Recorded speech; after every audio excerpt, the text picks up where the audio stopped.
आज मैं एक बहुत प्यारा सा बेटी का विवाह विदाई गीत आप लोगों को सुनाने जा रही हूँ। अगर अच्छा लगे तो लाइक शेयर सब्सक्राइब जरूर करिएगा। जय श्री राम। दुआरे पे बैठल रोवे बेटी के बाबा, कैसे के करी कन्यादान हो।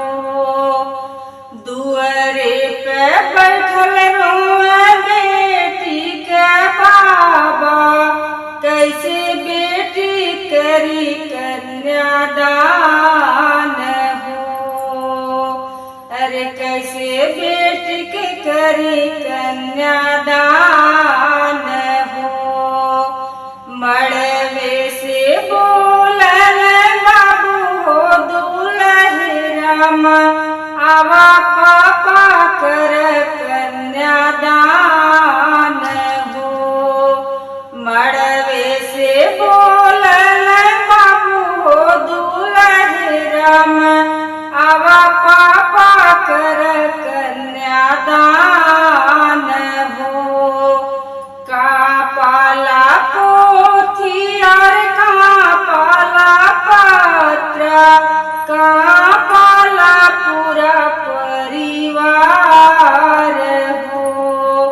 का पाला पोथी और का पाला पत्र, का पाला पूरा परिवार हो।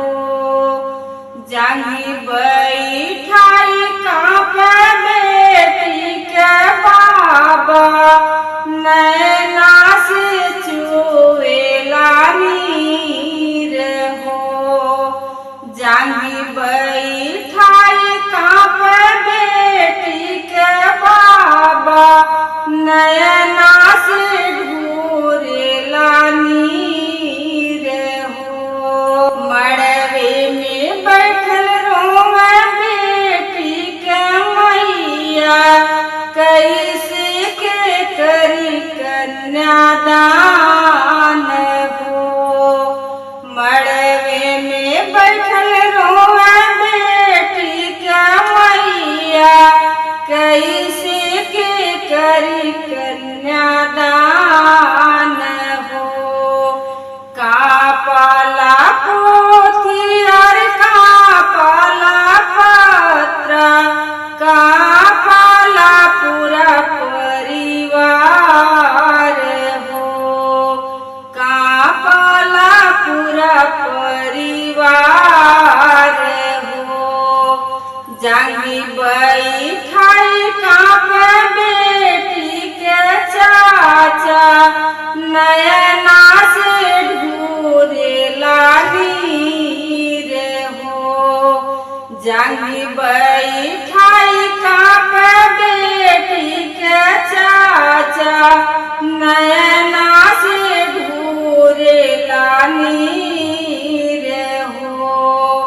मड़वे में बैठल रोवे बेटी के चाची, कैसे के करी कन्यादान हो। मड़वे में बैठल रोवे बेटी के चाची, कैसे के करी कन्यादान हो। दुआरे पर बैठल रोवे बेटी के भैया, कैसे विदा करब हम